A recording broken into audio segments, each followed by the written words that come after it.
nó rất là trú đây, trú cây luôn này đây.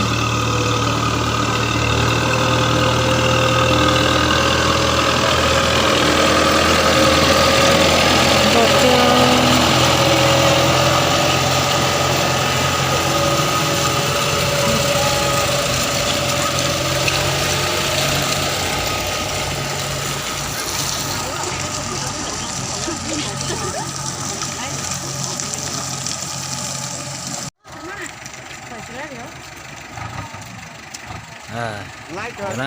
tôi punya gì đó nó mới già chưa có nếp bỏ nó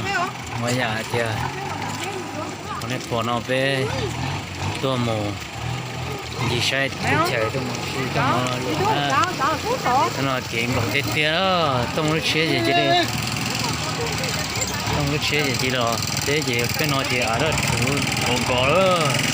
thì còn chế lại tết chú còn có thế nào chế tết chú cầu xin nữa để bỏ cho cổ nó là đi cứ thế nào đi cứ thế nào để con chơi gì cho nó chụp xí nữa bây giờ nó chỉ bỏ con gì ra lọt là to on không tin không nọ thế nào chơi tua con là nó tua là lúc rồi nếu sắp thì nó thế nhở thọ bé tua thì cái gọc khó thế nào thì cái chuyện tôi dùng gì nữa thì bé tua to bé tua kia cho là lúc rồi thì tôi chỉ nó là gì tôi chỉ tàu đi dọc nên bỏ nè dọc với luôn để chơi chú tài số nó chơi đầy nè đi sáng lột cũng được sáng ra chơi đã tỏ khó đôi giờ chú được chia nó nè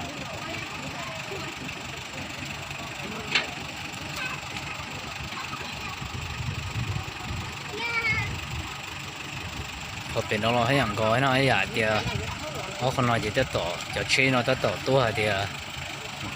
cầu của chế là do thì là chế tôi cầu của chế đó lớn nè mong tiền nè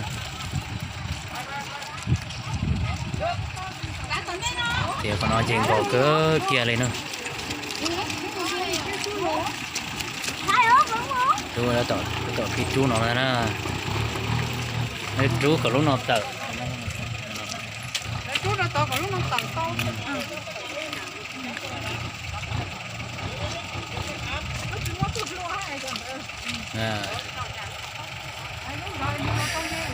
lâu ấy nó nhập cái đất xoay lưới rồi nó thơm bà nó nè sắp bị nó nhập cái tôm bà nó ha rồi thì tía để chỉ dùng để bé xiên khoảng nè cái nhà xiên khoảng tôi cho giá sân nhà bồ lì bây giờ đồ ăn thà sẽ nhắm beli hết đồ ăn thà nữa nhớ rồi bua xả bắt keo rồi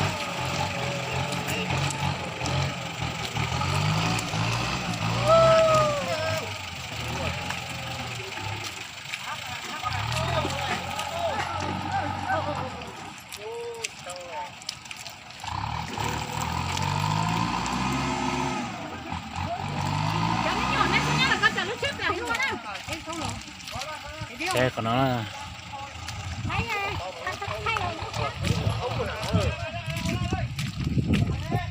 còn nó đỡ tỏ nó là này rổ tinh cầu của nó nè nó thấy chưa thế rổ cái con nó thì xịt chết sắm mà bùn của tôi nữa sẽ lấy tiền rồi tụi nó ô tôi thì chưa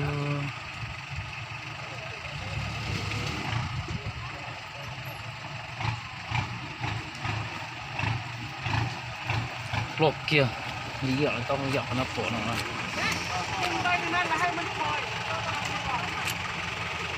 kia nó thì tiêu sẽ lấy tiền của chú tài rồi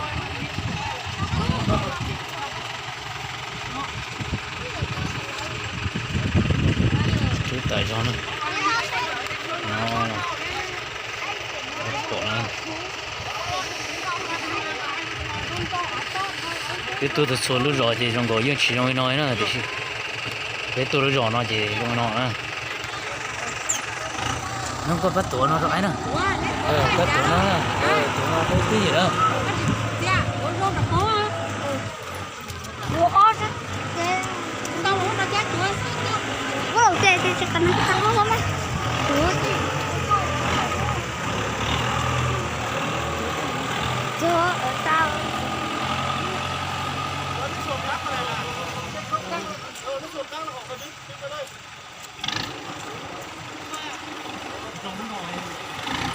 Lúc nào? Con bây giờ nó đá, con bây giờ đó. Sao? Nó đâu, con bây giờ đó. Nhá, con bây giờ đó, vậy chứ không đây này nè.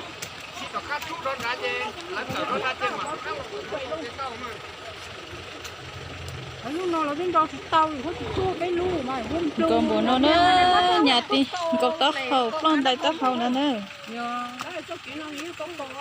Con mà lâu chỉ tao tao là lúc trẻ nó nè, chứ chỉ tao lên lúc già thế lúc già ta ăn cò lúc già mặt đá rồi lúc nô mà tao nó nhỏ lúc trẻ là ít lúc thế này chung là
số to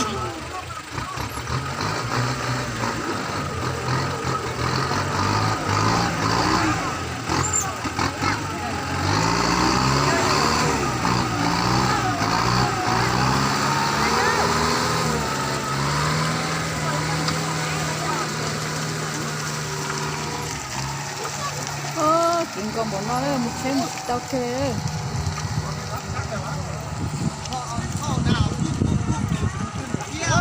bên nó hay là chỉ tao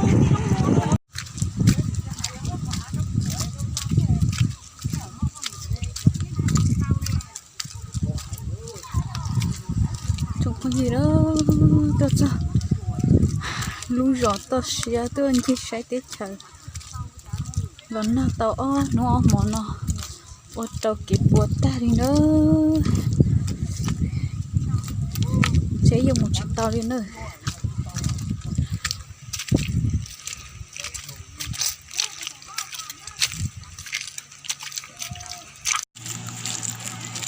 có tít tia đi nữa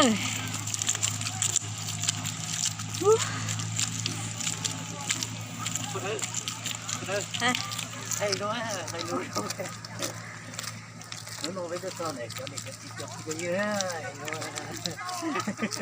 chỉ đời không? Cái con nó rồi đó, chuyện còn. Cái múc của ta cái lấy chỗ của mua lo thế mà rồi, cái cầm lúc cái nó nằm xuống áp của cái, lúc lo chỉ cái mua bà ta nó.